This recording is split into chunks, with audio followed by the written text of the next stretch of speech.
Livro Impacto, de T.L. Osborn. Impacto tinha de vir. O conteúdo dessa mensagem me pôs em fogo, a ponto de eu já não mais poder guardar silêncio. Alvoreceu uma nova visão. Tenho evangelizado o pagão ou ele me tem transformado? Impacto é um livro novo e chocante. O modelo para os pescadores de almas dessa nossa geração. Foi escrito para a gente moça, para os missionários autóctones, ministros do Evangelho e leigos. Ele desvendará para você um novo mundo. T.L. Osborn. O autor deste livro. Para escrever um livro como Impacto, poucos estão bem qualificados como o evangelista missionário T.L. Osborn. Desde jovem, ele pregou as boas novas de salvação em mais de 60 países. Suas cruzadas evangelísticas reuniam mais de 100.000 pessoas em um só culto. Sua notável habilidade de tornar compreensíveis as profundas verdades das Escrituras Sagradas, mesmo a pessoas bastante simples, fez dele por toda parte um obreiro muito querido por líderes cristãos em todo o mundo. A Associação de Evangelismo por intermédio de missionários autóctones de T.L. Osborn já sustentou 30.000 missionários locais por todo o mundo, sob a supervisão de sociedades de missões do Evangelho Integral. Faith Digest, a revista mensal gratuita publicada pela Associação Evangelizadora Osborn, está modificando o viver de milhares de cristãos.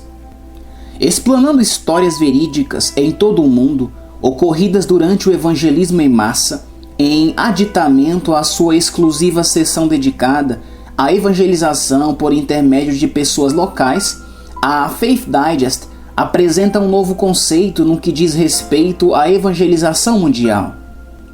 Os livros do evangelista Osborn, obras que inspiram uma fé viva, estão editados em muitas línguas e encontram larga aceitação entre letrados e indoutos, entre ricos e pobres. Um exemplo é o seu best-seller Curai Enfermos e Expulsai Demônios.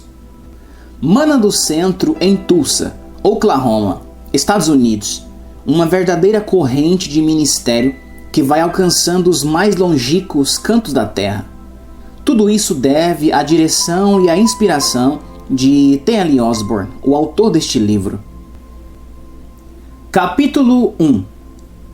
São palavras de Jesus.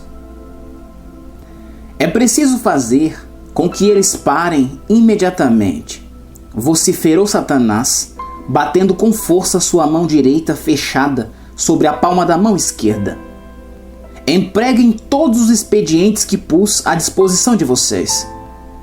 Acendera-se mais o flamejante furor do príncipe das trevas, ao ouvir de seus emissários o relato de que certos missionários e evangelistas estavam desenvolvendo cruzadas que estavam agitando nações, alguma delas grandes fortalezas do inimigo.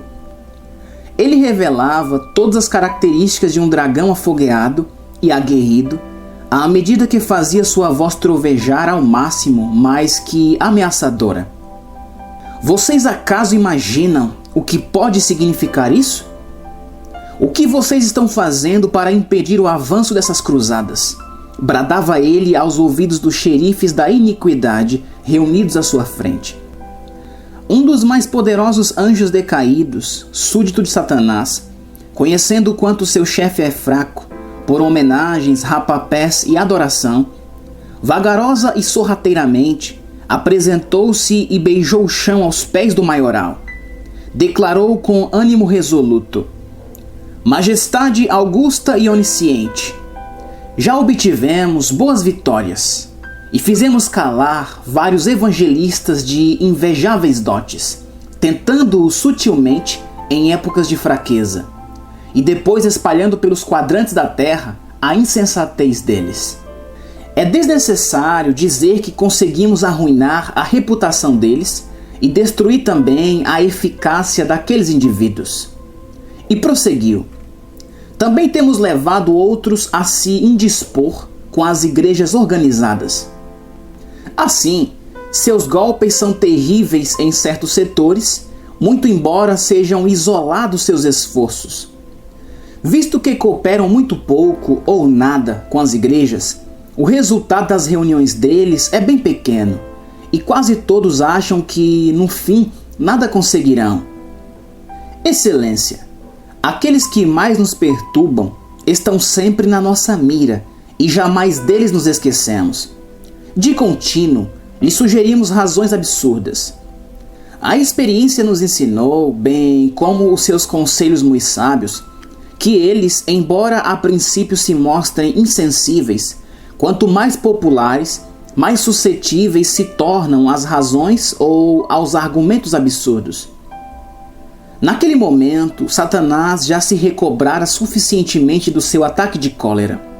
Interrompeu o relato do seu comando e disse: lembrem-se de que é impossível encher de orgulho e de amor próprio esses mortais evangelistas. Vocês precisam manter sob domínio os que foram convertidos por eles. Poucos desses convertidos se sentirão satisfeitos com a maneira pela qual os evangelistas realizam suas reuniões.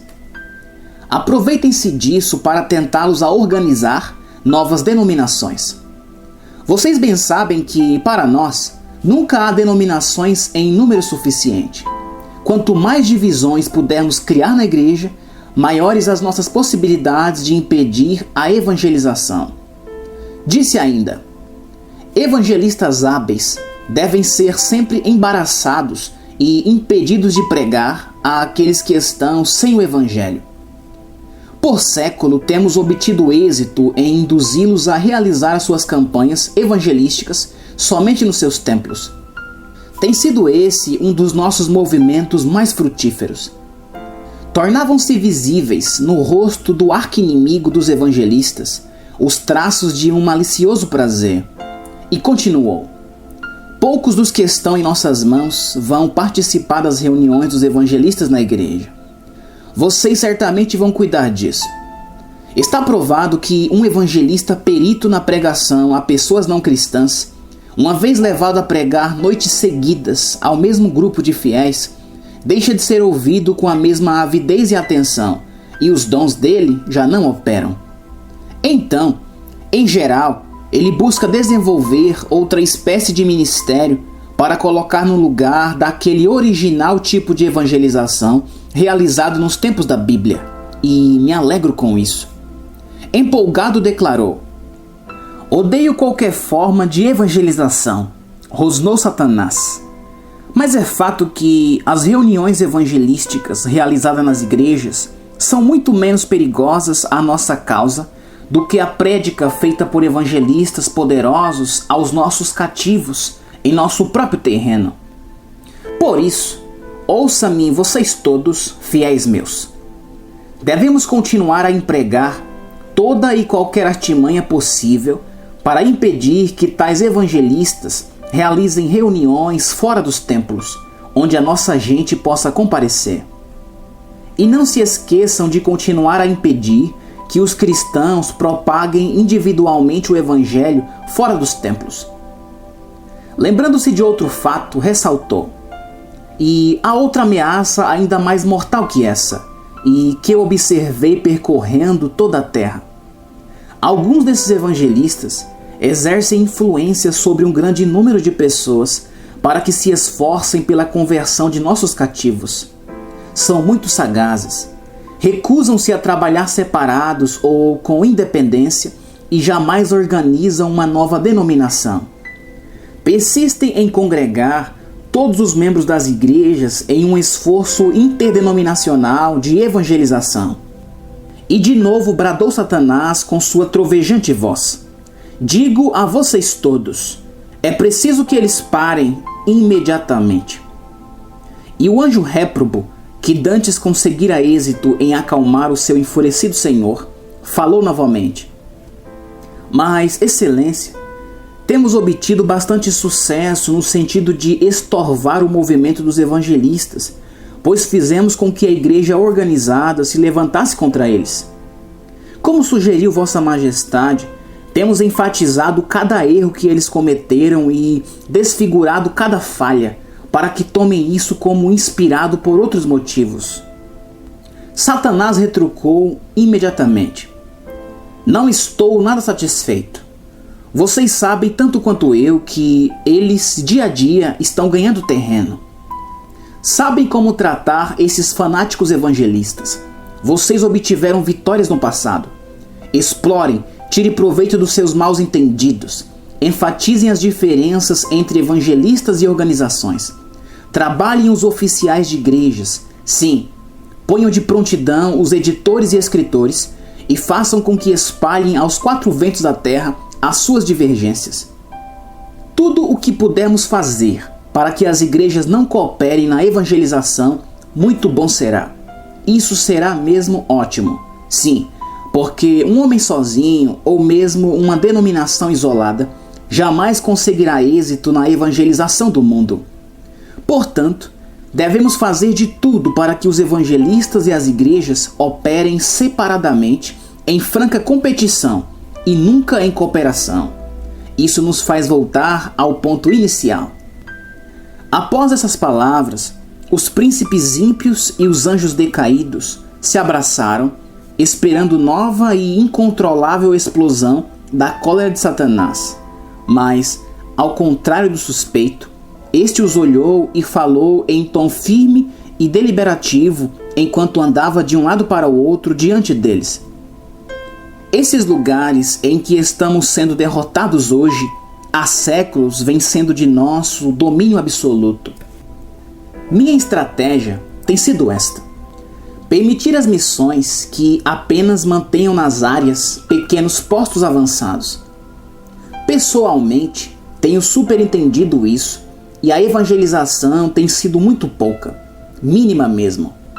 Tenho menosprezado esses pequenos fortes em meu território, pois, enquanto se conservam na defensiva, apenas mantendo seus postos, não nos perturbam muito. Temos obtido tanto sucesso em determinada área que sequer um estudante da Bíblia de uma turma de diplomados resolveu pregar o Evangelho naquele local. Perversamente disse: com minhas artimanhas e habilidades, consegui fazer com que os fundos da missão fossem empregados apenas na manutenção dos lugares já ocupados. Tenho tido grande alegria ao ver que muitos jovens, depois de terem sido escolhidos a obra missionárias, depois de preparados e a ponto de saírem para o campo missionário, não são enviados aos pagãos por falta de verba. É assim que deve ser. Continuou: devemos nos opor ou mesmo impedir que qualquer evangelista vocacionado saiam a pregar o evangelho àqueles que ainda não o ouviram. Não devemos temer esses pequenos grupos já organizados, pelo menos enquanto pudermos fazer com que não atentem para os milhões que ainda não foram alcançados. Devemos impedir que homens capazes de arregimentar as forças da evangelização alcancem qualquer sucesso. Prosseguiu: e também urge conseguirmos que os fundos missionários não sejam diretamente empregados na obra da evangelização. Vocês devem sugerir às sociedades missionárias vários fins para a destinação das verbas. Vocês sabem que mal uma organização inventa um plano missionário, o povo logo contribui para ele, seja para levar o evangelho deles a países não evangelizados ou não. Bradou o inescrupuloso: eis que alerto todos vocês. O tempo que nos resta para livremente governarmos o mundo, bem como a nossa última oportunidade de frustrar o plano de Deus, depende de tornarmos fracos e desordenados os esforços evangelísticos da igreja. Vocês sabem muito bem o que aconteceu da primeira vez em que ele veio. Devido a essa referência à pessoa de Cristo, um medo e um tremor visíveis sacudiram as forças das trevas, inclusive o maligno que estava falando. Concluiu: não conseguimos então impedir a vinda dele. Mas agora as coisas são diferentes. A segunda vinda não se dará enquanto o evangelho não for pregado a todas as nações para testemunho. E essas são justamente as palavras que ele disse.